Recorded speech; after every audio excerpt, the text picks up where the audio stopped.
Hola, ¿qué tal? Les saluda Eberto Cano Plata. Bienvenidos una vez más a un nuevo episodio de A Mexican Podcast, en donde se habla de las cosas que realmente importan.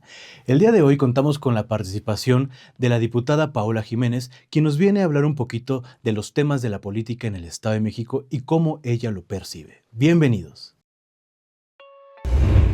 La política no es solo un espacio de debate o confrontación, es, sobre todo, un ejercicio de responsabilidad, de formación constante y de decisiones que impactan directamente en la vida de las personas.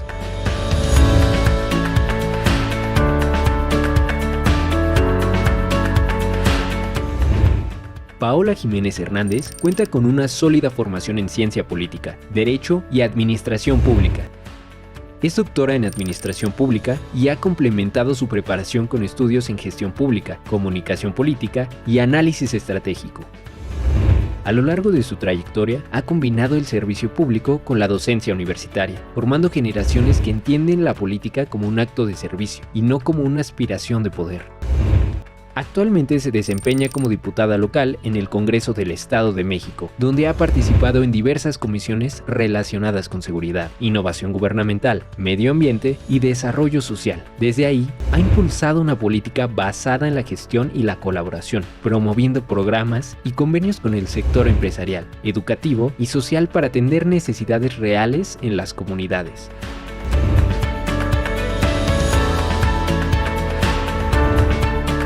En este episodio hablaremos de política, sí, pero desde la formación, la gestión y la convicción de que legislar también es construir puentes y cuidar el territorio. Estás escuchando a Mexican Podcast, el espacio donde la política se mira con profundidad y donde hablamos de lo que realmente importa. ¡Bienvenidos!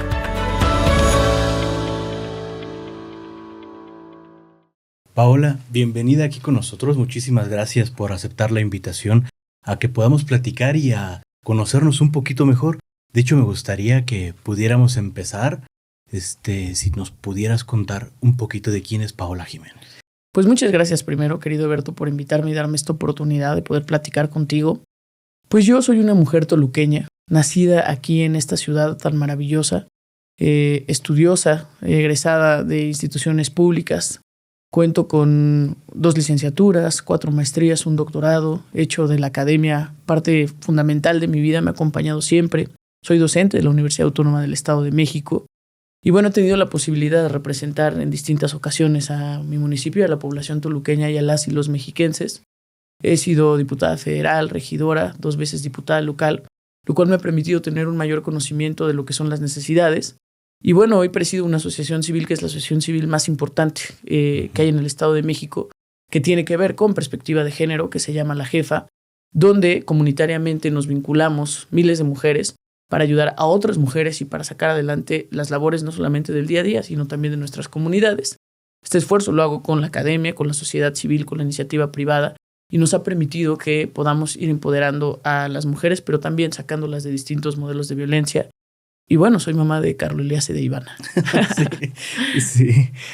¿Hace cuánto tiempo, o más bien en qué momento de tu vida te das cuenta de que Paola quiere dedicarse al servicio público? Yo creo que la vocación es algo con lo que se nace. Encontramos nuestra pasión y yo tuve la oportunidad de encontrarla muy pequeña. Mi abuela era una mujer que siempre trabajó a favor de las mujeres indígenas, que trabajó siempre en las comunidades de los pueblos originarios. Y eso me permitió a mí, al ser hija de madre autónoma, estar muy vinculada a mi abuelita y que pudiera yo recorrer con ella todos los días que se me permitía después de los horarios escolares y ver estas necesidades que había. De aquí tu familia, ¿no? De Toluca. De aquí de Toluca, pero mucho trabajo hacía mi abuelita en la zona de San Felipe del Progreso, de Temoaya. Y eso me permitió ir conociendo estas necesidades y encontrar lo que yo creía que era mi inspiración desde muy pequeña. Y bueno, luego en las participaciones que se dan en la primaria, en la secundaria, en la prepa, estos modelos que te permiten ir experimentando lo que es que seas electo, el que tengas esta participación coordinada con tus compañeras y compañeros, fue desarrollando más esta inspiración. O sea, participabas en todos los ejercicios escolares. Pasé por todos los ejercicios escolares. Y me imagino que también concursos de oratoria y todo eso, ¿no? Era la niña que, además por este vozarrón, ¿no? Sí. Que me decían mis maestras siempre, voz de María Félix. Era la niña que leía las efemérides, que se iba a lectura rápida, lectura de comprensión, que en ese entonces había mucho ese tema que había los concursos de lectura de comprensión, lectura rápida. y era, pues bueno, quien participaba siempre de manera muy activa en concursos de oratoria y de debate político, que eso también te va ayudando a la conformación de tu vocación. Y yo tuve la fortuna de tener grandes docentes. Yo fui en la escuela primaria Eudoxia Calderón y yo ahí encontré docentes maravillosas que me ayudaron a encontrar desde muy pequeña esta vocación. ¿En dónde está esa escuela? Está en la calle 1 de Mayo, en Toluca. Es una escuela muy importante porque es una escuela que anteriormente era un espacio de señoritas, escuela para profesoras. Y luego ya se hizo una escuela primaria. Ah, ok. Entonces, tú cuando es el momento de decidir qué quieres estudiar, tú ya estabas completamente segura desde antes qué es lo que querías estudiar y a qué te querías dedicar. Mira, yo estaba convencida que iba a estudiar algo que tuviera que ver con el servicio a la ciudadanía, con las ciencias sociales, con la vocación de estar cercana a la gente. Pero reconozco que en ese momento siempre hay maestras y maestros, ¿no? Que te dicen, oye, te orientan, pues. Hay incluso quienes llaman así, que se dedican a orientación vocacional. Sí. Y muchos me decían que viera el perfil de abogada, ¿no? Algunos otros me llegaron a mencionar psicología incluso. Y hubo un buen maestro que me dijo que debería ir a la Facultad de Ciencias Políticas porque percibía que me gustaba mucho el tema de la lógica, la filosofía, la ética. Y finalmente estudié como primera licenciatura Ciencias Políticas y Administración Pública y después ya tuve la licenciatura en Derecho. Y de toda esa formación académica que tienes, de tantas maestrías y licenciaturas, ¿cómo influye todo lo que has estudiado en quién eres hoy? Bueno, eso es algo que es inherente, se vuelve de parte de tu día a día. No te podrías permitir ya actuar sin un proceso de reflexión. Yo me doctoré con una investigación que tenía que ver con el mito de la caverna de Platón, donde habla que solamente cuando vemos la luz podemos acercarnos a un modelo de conciencia y que si nos quedamos en un espacio de confort no nos permite ver el resto, ¿no? Y entonces yo creo mucho en eso. Por eso decidí doctorarme con ese principio fundacional de la filosofía. Y eso me ha permitido también que desde la academia, ¿no? Desde la propia reflexión, desde el análisis, con estas herramientas metodológicas, haya fundado La Jefa, que es una asociación civil que tiene distintos pilares de desarrollo para las mujeres y que nos permite hacerles tener una vida con más condiciones para poder salir adelante. ¿Hace ya cuántos años fundaste La Jefa? Mira, La Jefa empezó, digamos, en mi cabeza, ¿no? Y en mi corazón a generarse como una idea hace 7 años. Y bueno, ya tiene 5 años que establecimos ya estos modelos de redes comunitarias y ya La Jefa tiene fundada más de 3 años. Ok, me parece muy bien. A ver, yo te quiero hacer esta pregunta. La política, más que una carrera, es una vocación, ¿cierto? Sin duda. Lo tienes que vivir día con día. Lo Así tienes es. que sentir. ¿Qué le hace falta a los políticos de hoy en día? ¿O qué se ha perdido en esa vocación? Mira, en días pasados hubo un video que se volvió viral de la presidenta de la República, la doctora Claudia Sheinbaum, llamando la atención a un grupo de diputadas y diputados, donde les decía que deberían estar de Baja California, justo, donde les decía que debían estar menos en esos eventos protocolarios y más en el territorio. Nosotros como representantes populares tenemos la obligación de estar permanentemente en el territorio. Ahí es donde se vive la realidad social, ahí es donde nos damos cuenta qué es lo que le duele a la gente. Y eso no solamente nos permite tomar mejores decisiones para generar leyes, iniciativas, sino también nos permite tener mayor sensibilidad y tener una escucha mucho más empática y activa con la ciudadanía. Yo creo que eso se ha perdido en algunos representantes. Se han perdido. Yo te puedo hablar de algunos representantes de la oposición que son representantes de redes sociales. O sea, lo único que hacen es estar todo el día golpeteando en las redes sociales, pero es muy difícil que les veas que estén con la gente que está enferma, que estén en las escuelas que necesitan un apoyo, que estén al lado de las mujeres que son violentadas, que estén participando activamente en una asociación civil, que estén del lado de los animalistas. O sea, es decir, se olvidan de las causas porque se centran en las cosas. Y entonces me parece que eso se vuelve fundamental, estar en el territorio. Cierto. Aunque me voy a permitir decir algo porque te conozco, porque sé que eres una persona muy consciente y que sí es cierto que tú eres una persona que sabe decir las cosas, pero también recibirlas. No solamente en la oposición está eso. Es algo que también se vive en el oficialismo. Tanto de legisladores, como de secretarios, como de jefes de departamento, todo está mal realmente, pero no todo está perdido, ¿estás de acuerdo? hay formas de rescatarlo, ¿cierto? Mira, sí, claro, en todos lados hay de todo, ¿no? Yo siempre lo he dicho. Hay buenos y malos, hay trabajadores irregulares. Pero, por ejemplo, yo te podría hablar de la doctora Sheinbaum y de la gobernadora Delfina, que sí son mujeres de territorio, que son mujeres que viven con empatía, que son mujeres que se permiten ser tocadas en un momento de sensibilidad social, que no están cerradas. A mí me ha tocado estar en eventos con la señora gobernadora donde es su 7º, 8º municipio en un día. Eso genera un desgaste físico profundo, pero también habla de una condición que está vinculada a un alto compromiso. Y eso me parece que la gobernadora es algo que hace muy bien y que además a nosotros como representantes de Morena nos tendría que inspirar, pero sobre todo comprometer a esa gran responsabilidad. Nosotros tenemos el deber de emular a la gobernadora y a la presidenta y sobre todo de cumplir con esta representación en tanto la aspiración de lo que tiene la ciudadanía o la expectativa que tiene de nosotras y de nosotros. De emular. Sí, me parece que eso es muy importante, ¿no? Okay. Sí, no. Digo, yo no veo que habría una excusa de que algún alcalde no escuche a su ciudadanía si la gobernadora es una mujer que camina, incluso sin seguridad, ¿no? Como a esos modelos antes estábamos acostumbrados, medio faraónicos. No entendería yo por qué un alcalde, teniendo una menor responsabilidad, hasta jurisdiccional, tendría que hacerlo de manera distinta. Entonces, me parece que eso es el reflejo de lo que nosotros tenemos que hacer. Sí, cierto, tienes toda la razón. La gobernanza es una persona en ese sentido muy sencilla y muy centrada con los pies en la tierra. Y hemos visto también el caso de alcaldes, o sea, a nivel municipal claramente, nada más te lo quería recalcar por cualquier situación, de que hay alcaldes con los que están perdidos, que traen camionetas y camionetas de seguridad y 5 o 6 camionetas de seguridad, como que, digo, exactamente, si la gobernadora no hace eso, ¿por qué un presidente municipal pues hace esa tanta faramalla, no? Pues mira, yo te diría, Eberto, y lo haría con toda franqueza, son cuestiones del ego, ¿no? De las carencias personales y del narcisismo. O sea, eso ya tienen que ir a terapia, ¿no? Sí, definitivamente. Sí, ¿no? Yo también estoy de acuerdo que tienen que ir a sanar primero. Es correcto. Y ya después, primero sana y después sirve, ¿no? Es correcto, ¿no? Oye, a ti que tú tanto has caminado, porque yo te he visto, incluso Gracias. Yo te he acompañado en algunas cosas en las que yo te he visto caminar, o sea, codo con la ciudadanía. ¿Qué te hace o qué te ha enseñado eso que no lo puedes ver si solamente estás desde el Congreso? Mire, Berto, primero yo te diría, yo vengo de una familia que es una familia trabajadora. O sea, en casa si no trabajaba mi abuela y mi madre, pues no había para pagar la renta, la comida, el día a día. Yo no vengo de ninguna situación privilegiada y lo digo con mucho orgullo porque pues lo único que tengo y que he tenido siempre ha sido las ganas de estudiar y de salir adelante. Y eso me ha permitido representar a la ciudadanía. Y mi abuela fue una mujer que no le permitieron estudiar porque antes solamente estudiaban los hombres, ¿no? Te estoy hablando de una mujer de 86 años.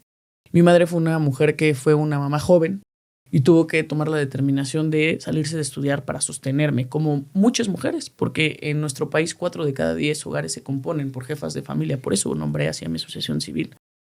Y entonces yo, ante esta gran responsabilidad de tener la posibilidad de salir adelante, creo que la manera de tener una gratitud a la vida, a quienes me sostuvieron la escalera, que fueron mi madre y mi abuela, a la ciudadanía por esta responsabilidad, pues es abriendo camino, estando cerca y haciéndole saber a la gente todos los días que sí se puede y que yo tengo que ser esa herramienta que les ayude para que el día de mañana sea más fácil sus condiciones.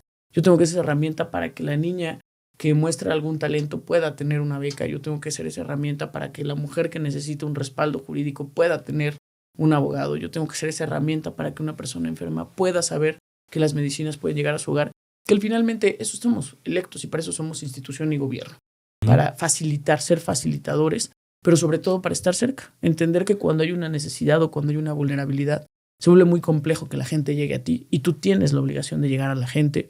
Y yo te agradezco mucho, Berto, porque tú has sido siempre un gran aliado y te lo agradezco de corazón porque has creído en el proyecto de la jefa y eso es ayudar a miles de mujeres. Yo siempre les digo a los que creen en la jefa que no tienen una idea de cuántas mujeres están ayudando y cuántas realidades están cambiando. Bueno, yo la verdad es que cuando veo que algo funciona, me gusta, porque hay muchas asociaciones civiles que funcionan para fines políticos y hay asociaciones civiles que funcionan realmente. Entonces, cuando yo veo que algo funciona, es claro que me uno, ¿no? Si no funciona, tú sabes que a mí no me gusta andar perdiendo el tiempo de esa manera. Yo lo sé. Entonces, si funciona la asociación, por supuesto que cuentas conmigo y lo sabes. Tú has impulsado muchas iniciativas, sobre todo la legislatura pasada. ¿Cuál crees que ha sido la iniciativa que has impulsado que más impacto ha tenido en la sociedad? Bueno, sin duda modificar la Constitución del Estado de México. Ha sido muy relevante. Yo te podría decir que prácticamente 8 de cada 10 modificaciones que se le hacen a la Constitución del Estado de México tienen que ver con el Poder Ejecutivo. Esta fue una modificación que hicimos al artículo 5 para garantizar que el Estado y quienes participaran como entes en lo privado y en lo público tendrían que generar políticas públicas de asignación presupuestal y protocolos para garantizar a las mujeres, a las adolescentes y a las niñas una vida libre de violencia. Y hoy es una herramienta que se vuelve ya legal, constitucional, ¿no? Y de arriba de la Constitución nada. Y yo lo vería muy relevante porque incluso lo hicimos antes de que llegara la presidenta, la doctora Sheinbaum, que ella también ya lo hizo en el artículo 4 constitucional, al hablar de la igualdad sustantiva y de este deber del Estado. Pero yo tuve esa iniciativa antes y lo sacamos antes por consenso dentro de la 61ª legislatura. Me parece que esa fue muy relevante. Modificar la Constitución, para mí como legisladora, es escribir en el libro máximo, ¿no? Y entonces yo pondría esa como la número 1. Ok. A ver, y ahora, por ejemplo, a mí se me estaba ocurriendo, estábamos hablando de que no había sido una persona privilegiada. El privilegio es subjetivo, ¿estás de acuerdo? Claro. Para una persona que no tiene nada que comer, el hecho de que tu mamá haya podido tener un trabajo y tú hayas podido comer, eso ya es un privilegio. Claro. Yo iría más allá. Hay personas que no pueden caminar. Hay personas que no pueden caminar, hay personas que no pueden ver, hay personas que... Ahora sí que los privilegios son subjetivos. Mientras más carencias tenga una persona, pues más privilegios ven las demás personas, ¿estás de acuerdo? Coincido totalmente. Ahora, hay muchas personas que les apasiona la política. Hay muchas personas que les encantaría participar y no pueden, porque no se les da una oportunidad, porque muchas veces no encuentran el camino, hay muchas razones. ¿Cómo es que Paola obtiene su primera oportunidad para participar activamente en política? Pues mira, yo te diría que pues ganándola en el terreno, ¿no? La primera vez que yo recibo invitación a distintos partidos, más bien es desde la oratoria, ¿no? Yo gané un concurso nacional de debate político por ahí del año 2001, 2002, no lo recuerdo. Y desde ahí me empezaron a ¿Qué ibas en la prepa, facultad? Iba en la prepa, todavía iba en la prepa.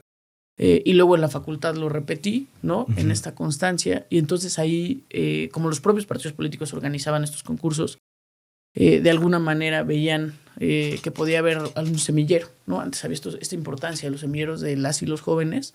Y ahí es como voy avanzando en las oportunidades. Pero también yo te diría que fue un tema de ganar desde el territorio, empezar desde la base social, hacer base social, a construir, y ya después ir teniendo la posibilidad de competir desde las capacidades por distintos espacios públicos. Ok, tu primer espacio público fue la regiduría, ¿no? Mi primer espacio público fue la suplencia de la Diputación Federal con la licenciada Martilda González Calderón. Ese es en realidad mi primer cargo de elección popular. Sí. ¿Ese en qué año fue más o menos? Ese fue en el 2015, si no me equivoco. 2015-2018. 2018-2021 fui regidora. Y 2021, 24, 27, hacia el 27, diputada. Estás de diputada local. Ok, me parece muy bien. Qué interesante tu historia, porque a mí me gusta mucho la gente que de verdad se gana las cosas, ¿no? Que se las gana con sudor realmente. O sea, que además saben lo que se quieren ganar, porque no pierden de vista su objetivo. Hay muchas formas de luchar por los objetivos, pero siempre y cuando no los pierdas de vista, pues es pues lo primeritito que hay que hacer. Vamos a pasar a una serie de preguntas rápidas. En estas te pido de favor que me puedas responder sí o no, depende, y una frase que justifique un poquito la respuesta. ¿Te parece bien? Me parece muy bien. A ver, ¿la política local sí cambia la vida diaria de las personas? Sí, si te compromete realmente a ser una herramienta de bienestar. Ok. ¿Legislar es más escuchar que hablar? Sí, por supuesto. Todo el tiempo hay que escuchar para legislar. Ok. ¿La gestión es tan importante como la misma ley? Sí, siempre y cuando esa gestión tenga que ver con las necesidades y no con las ocurrencias. Esta pregunta es muy importante. ¿El diálogo sigue siendo una herramienta real en la política? Por supuesto, todo el tiempo. Hay que construir consensos que nos permitan que la pluralidad de las ideas sea lo que permee. Ahora, ¿qué es lo bueno de México? Todo. Más el pueblo. La gente es lo mejor y lo más maravilloso. Bueno, esas fueron nuestras preguntas rápidas y ahora vamos a volver a las preguntas normales. El pueblo de México, que dices que es lo bueno de México, está enfrentando una división. ¿Cómo podemos volver a unificar el pueblo de México con un solo objetivo, que es el beneficio de México? Porque está polarizado. Mira, Alberto, yo no quisiera responder con subjetividad esta pregunta y quisiera ser lo más objetiva posible. Cuando hablamos de polarización, si nos remontamos a las elecciones y a los resultados electorales, no vería yo esa polarización, ¿me explico? O sea, la contundencia con la que ganó la doctora Claudia Sheinbaum es muy amplia, es absoluta. Sí, o sea, claro. Cuando alguien me habla de polarización, yo les diría, ¿dónde existe esa polarización en realidad? ¿No? O sea, más de 35 millones de mexicanas y mexicanos le eligen, tiene 72%, pongamos a veces 68% de aprobación, las políticas públicas son recibidas. Si hoy vemos el mapa electoral que se viene hacia el 27, Morena tendría una amplitud, diría yo, abismal en tanto a la posibilidad de ganar alcaldías, gubernaturas. O sea, la polarización también se tiene que cuantificar, ¿no? Sí, en la parte más objetiva. Entonces, yo no vería una herramienta numérica o cuantitativa que me hablara de que existe esa polarización. Si me preguntas de la cualitatividad de esta polarización, podríamos entrar en otro vamos a debate. hablar de la cualitatividad, sí. Porque tienes toda la razón, absolutamente tienes la razón. En términos cuantitativos, está más que claro, ¿cierto? Ahora, en términos cualitativos. Mira, en términos cualitativos, afortunadamente México es un país que ha crecido, se ha desarrollado, que tenemos una pluralidad de expresiones, que también ha luchado, y hay que decirlo, ha luchado por tener esta libertad de expresión que no se dio ni se concedió, sino que se fue ganando a través del tiempo. Veníamos de un modelo hegemónico, ¿no? Donde había un partido totalitario y absoluto. Yo lo conozco muy bien, tú lo sabes, y lo platicamos y lo hablamos, ¿no? Sí, que yo era siempre una disrupción dentro de ese modelo. Sí. Y me parece que esto ha sido una evolución generacional. Hoy tenemos mayor acceso a las redes sociales, hoy tenemos un segmento muy importante poblacional que, hay que decirlo como es, ha controlado en mucho la distribución de la riqueza, ¿no? Y me parece que ese 3 o 4% de población que ha contenido la distribución de la riqueza puede ser hoy quien esté con alguna voz discordante. No quiero decir que no quiero decir que está mal. Lo que creo es que tenemos que generar una política social, pero también tenemos que generar un argumento que desde el análisis de lo profundo nos permita ver cuáles son las bondades de que tengamos una sociedad más justa y más igualitaria. Eso nos permitirá que el día de mañana nuestro país trascienda a tener mayores condiciones de riqueza, una economía más potente, mayor atracción del turismo y mayores posibilidades de desarrollo y de igualdad. Y eso vendría acompañado de la reducción de la violencia determinadamente. O sea, ahí sí podemos hacer un análisis cuantitativo y cualitativo. Sí. ¿No? Entonces, ¿México está mejor que antes? Yo creo que sí, y lo diría con lo diría en un solo enfoque y en un solo análisis. Hoy tenemos 13 millones de pobres menos en nuestro país. Y si me preguntas a mí, eso me hace sentir que estoy en un México mejor. Entonces vamos por buen camino. Vamos caminando, vamos por buen camino, y diría yo, siempre y cuando estos números se den. O sea, cuando estás cerca, que era una de tus preguntas, tú sabes lo que es la pobreza. O sea, yo la camino, la veo, la vivo. Y me da mucho gusto que gente que no tenía para comer tenga que comer. Que hoy haya familias que se permitan ir por un helado que antes no se lo permitían. Entonces, a mí sí, como ciudadana, pero sobre todo como ser humano, esa estadística de 13 millones de personas que han salido de la pobreza es algo que me involucra y me mueve para seguir en este modelo. ¿Y esos 13 millones de pobres, de qué manera salieron de la pobreza? Pues es que hay muchos temas de la ¿Encontraron pobreza. trabajo? ¿Les pagan más? ¿O por programas sociales? Mira, es todo un enfoque que me gustaría que profundizáramos, porque además yo te conozco y sé con quién estoy hablando. Gracias.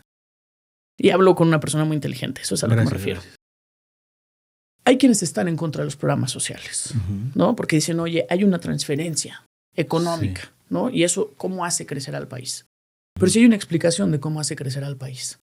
Cuando tú haces este modelo de transferencia económica en estos programas sociales, desarrollas una economía local, que eso se vuelve muy importante. Entonces... Y solidaria.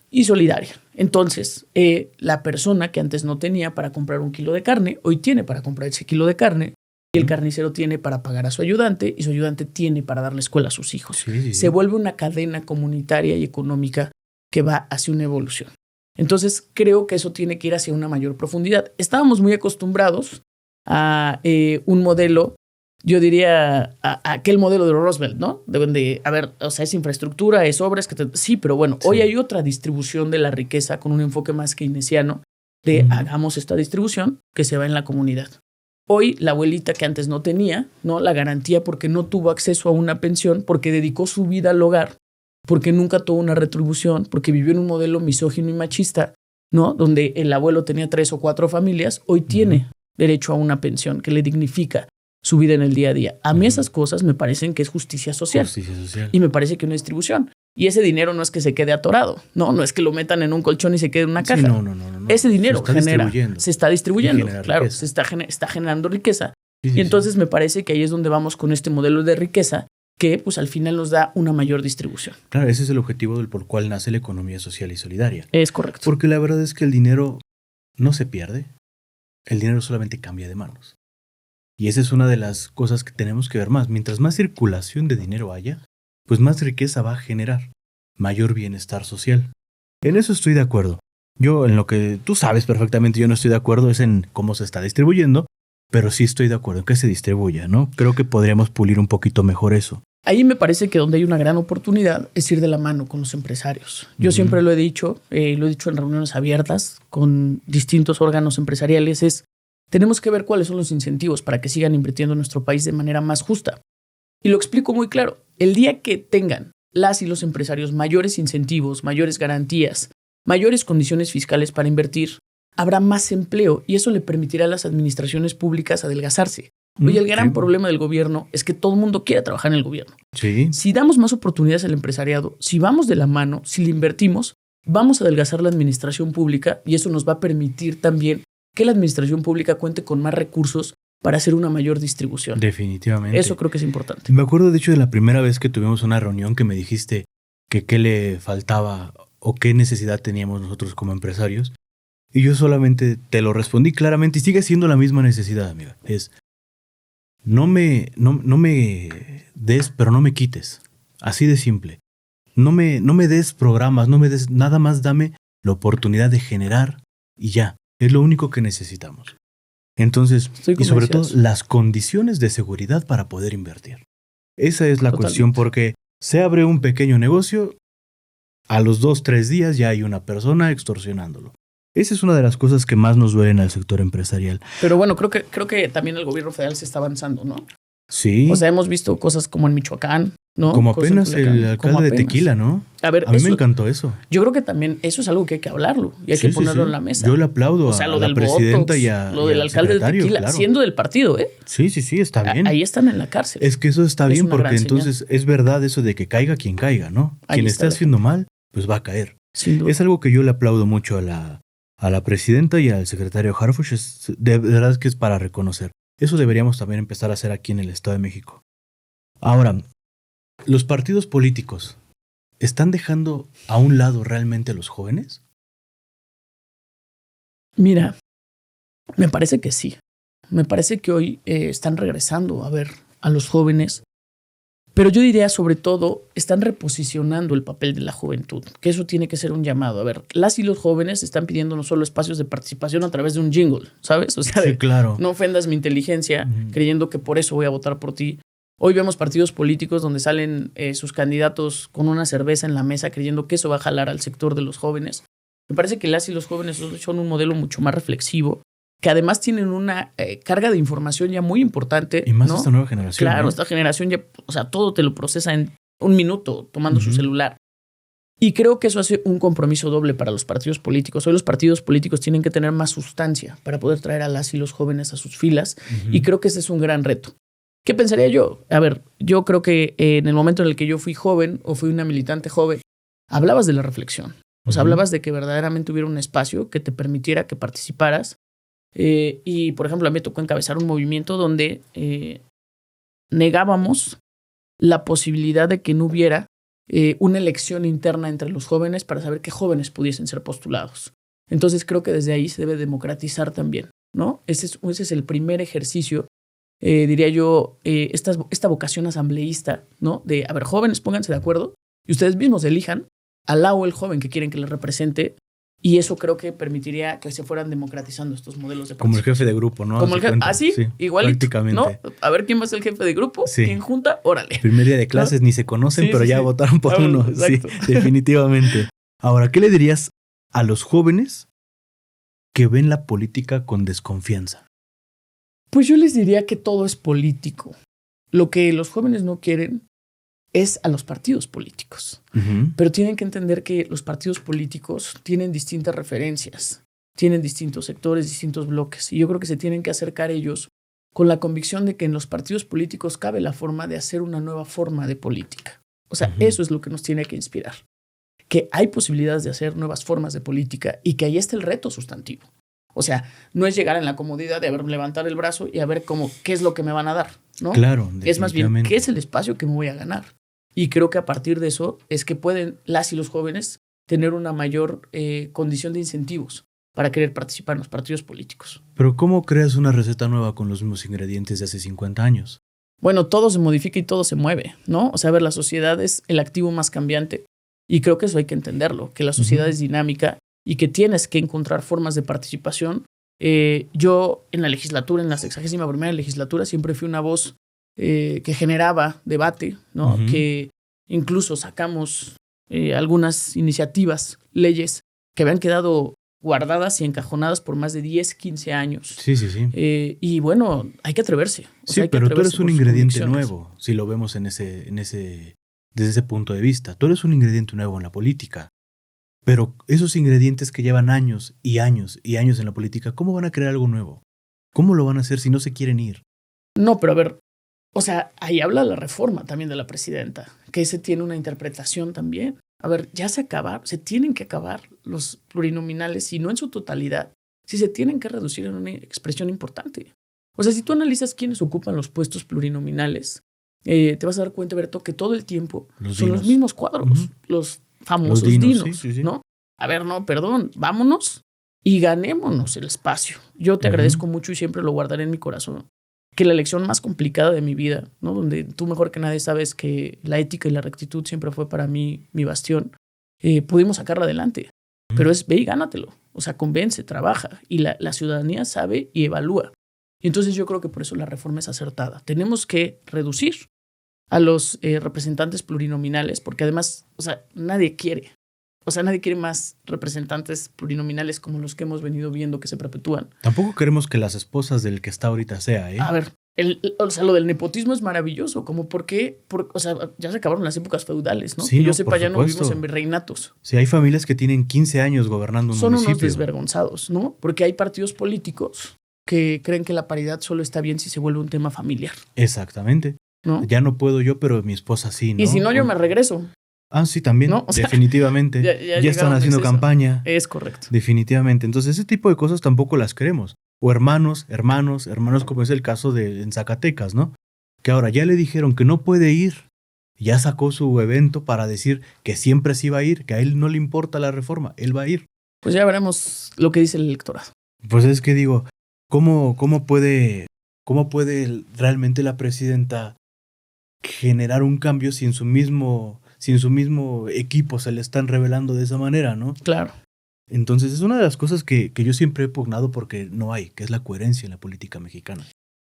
Mira, llegar a un modelo requiere muchos consensos y también requiere tener una curva que pondere que habrá estas resistencias. O sea, la estrategia política demanda que sepas que va a haber resistencias a estos cambios, a este proceso de evolución. O sea, la transformación siempre duele, ¿no? Sí, definitivamente. O sea, para todo el mundo.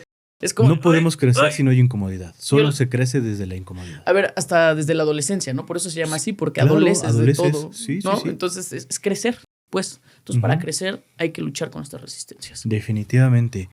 Bueno, ¿sabes? Y antes de finalizar, me gustaría pedirte de favor si pudieras compartirnos tus redes sociales en donde la gente pudiera contactarse contigo. Bueno, mis redes sociales, estoy en Facebook como Paola Jiménez Hernández, van a encontrar una página verificada. En TikTok, en X, en Instagram como @paojimh. Y mi página oficial es www.paolajimenezh.com. Además de que siempre estará el contacto ahí en la Cámara de Diputadas y Diputados. Y acuérdense, la jefa tiene casas de atención y gestión en cada una de las secciones de Toluca y ahí también siempre estaremos para escucharles. Ya por último, me gustaría preguntarte que si tienes tú un comentario de tu forma de hacer política, un último mensaje que quieras darle a las personas que nos escuchan. Pues mira, yo diría que yo siempre les digo a la ciudadanía que ante mis determinaciones ha existido un alto ingrediente de congruencia de lo que yo creo y lo que yo soy. Por supuesto que hay quienes juzgan mis decisiones, ¿no? Que dicen, ¿cómo es posible que si estuvo en algún lado y hoy está en otro? Pero yo les diría que hagan un análisis de lo que ha sido mi trayectoria, que hagan un análisis incluso un análisis legislativo de mis votaciones y una referencia de cómo ha sido la conducción de mis acciones y de los hechos.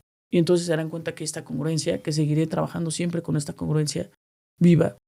Tú me conoces en momentos de mayor profundidad, ¿no? Donde hemos tenido que tomar algunas decisiones y siempre han sido decisiones que se han conducido con ética. Y me parece que eso es lo que ha marcado mi carrera política. La Cambiar ética de y la opiniones de congruencia. sabios. Cambiar de opiniones de sabios. ¿Cierto? Y dirían ahí, evolucionar también, ¿no? Qué manera de cerrar, ¿eh? Excelente, amiga. Pues mira, yo te agradezco mucho el tiempo que has hecho para poder venir. Sé de Muchas tu agenda gracias. que está muy complicada. No sabes cómo disfruté hacer esta plática. Creo que fluyó bastante bien. Ni siquiera, casi ni leí las preguntas realmente.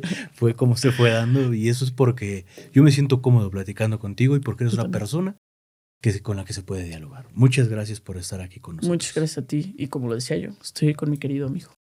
Gracias. Gracias por el espacio. Es así como llegamos al final de este capítulo de A Mexican Podcast. Les recordamos que estamos grabando desde la Universidad de UM, a quien agradecemos completamente todas las facilidades otorgadas para la realización de este podcast. Por favor, no olviden seguirnos en nuestras redes sociales que están apareciendo en este momento en pantalla. Yo soy Eberto Cano Plata y nos saludamos en la próxima. La política no empieza con un curul, ni termina en una votación. Empieza mucho antes, en la formación, en la manera de pensar los problemas y en la disposición de hacerse cargo de las consecuencias de cada decisión. Hacer política también es estudiar, prepararse, escuchar con atención y entender que gobernar no es improvisar, sino asumir con seriedad el impacto que cada acción tiene en la vida de las personas. En tiempos donde la desconfianza es grande, vale la pena recordar que la política puede ejercerse con responsabilidad, con método y con vocación de servicio, sin estridencia y sin perder de vista el propósito.